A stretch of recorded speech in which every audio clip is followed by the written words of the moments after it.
realiza una actividad moderada y es mujer.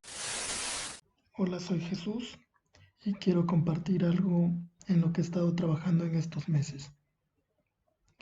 Consiste en una hoja de cálculo automatizada para determinar por 3 métodos distintos los requerimientos en kilocalorías para tasa metabólica basal y los requerimientos tomando en cuenta la actividad física.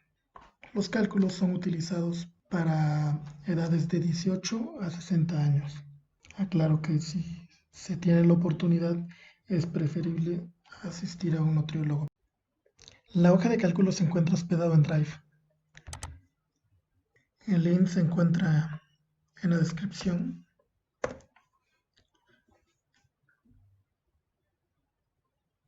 Al cargar la página les aparecerá esto, le den descargar. Y en mi caso, como tengo predeterminado la carpeta de descargar, abro directamente y en mi caso lo voy a mover a el escritorio. Al momento de abrir la hoja de cálculo, esta me va a pedir permisos para editar y de igual manera para habilitar el contenido, ya que se utilizan macros. Al presionar inicio nos va a activar algunas casillas en las cuales tenemos que colocar la información que requiere para hacer los cálculos. Para eso tomaremos los datos de un ejemplo que viene en el libro Manual de Fórmulas y Tablas para la Intervención Nutriológica, publicado en el año 2012. De este libro los autores son María Elena Palafox López y José Ángel Ledesma Solano. Las fórmulas utilizadas para los cálculos se obtuvieron de este libro. En el ejemplo se nos dice que el peso de la persona es de 53.4 kilogramos, tiene una estatura de 159 centímetros, una edad de 45 años, realiza una actividad moderada y es mujer.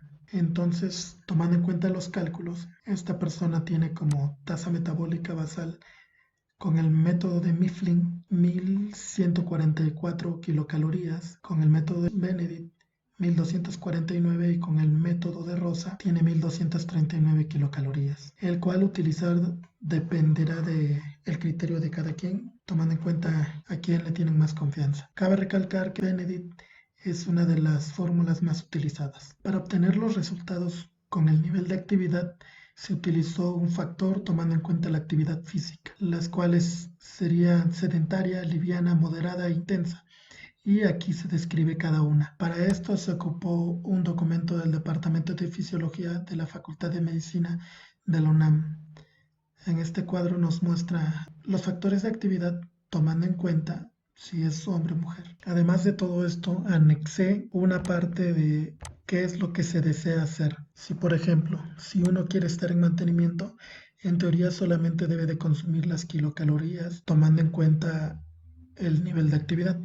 Pero si uno quiere ir disminuyendo su peso, tiene que estar en déficit calórico y si quiere aumentarlo en superávit calórico. Entonces, aquí uno selecciona qué es lo que desea. En este caso, si quiere un déficit, se le coloca de cuántas kilocalorías. La iniciaríamos en 100, por ejemplo, y le ponemos que queremos estar en déficit calórico. Y en automático descuenta las kilocalorías. Para la ingesta de proteína, normalmente se recomienda que sea de 1 a 1.8 gramos por kilogramo de peso. Y en casos extremos para atletas de alto rendimiento, se puede consumir máximo 2.5 gramos por kilogramo de peso de proteína. Para el caso de las grasas, hay autores que mencionan que sea de 20 a 25, otros que sea de 20 a 35% de la ingesta calórica total. Entonces, lo que seleccioné fue un rango de 20 a 30. Aparte de todo esto, quise llegar un poco más adelante y tomar en cuenta la alimentación de una persona. Para eso capturé la mayoría de los alimentos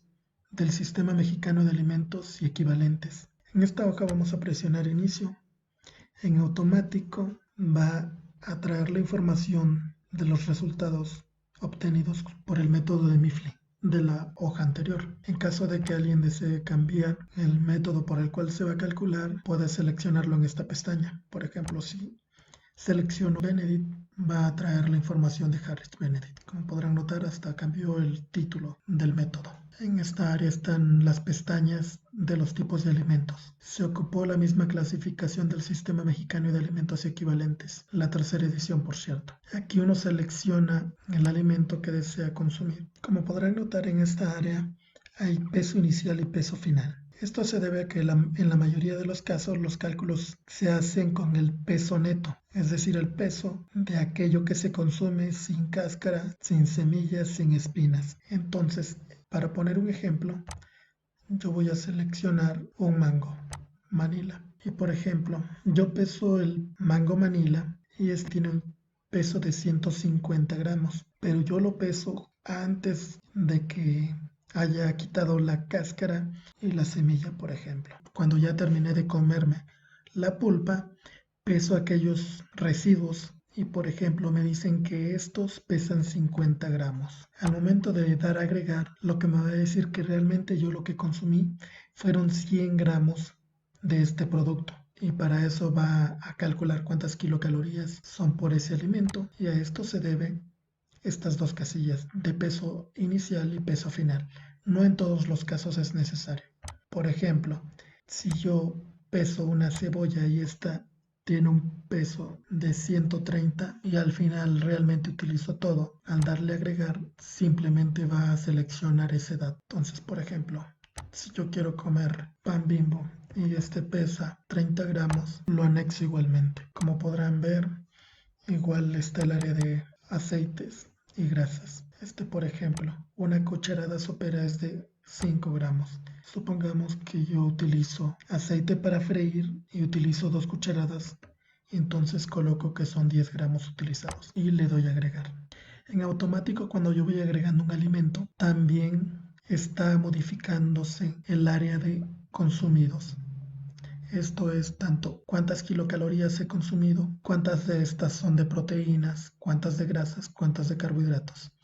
Y acá cuántos gramos de cada macro he consumido. Entonces lo adecuado sería que yo encontrara un balance entre el valor que recomienda de la tasa metabólica basal y la tasa con actividad o tasa metabólica total. En el caso de las proteínas, siempre tendré que consumir arriba de 53.4 gramos. Si yo cometo algún error al momento de agregar un alimento, por ejemplo, coloqué que fueron 10 gramos de aceite y realmente fueron 5, puedo quitar un alimento y se modifica tanto cuánto falta por consumir, tanto en macros en kilocalorías como en gramos. De igual manera se modifican los consumidos y puedo corregir. Entonces, cuando yo ya terminé de agregar y de hacer todo lo que necesitaba, simplemente doy en finalizar, va a borrar toda la información que he capturado. De igual manera aquí, al dar finalizar, va a eliminar la información que había capturado.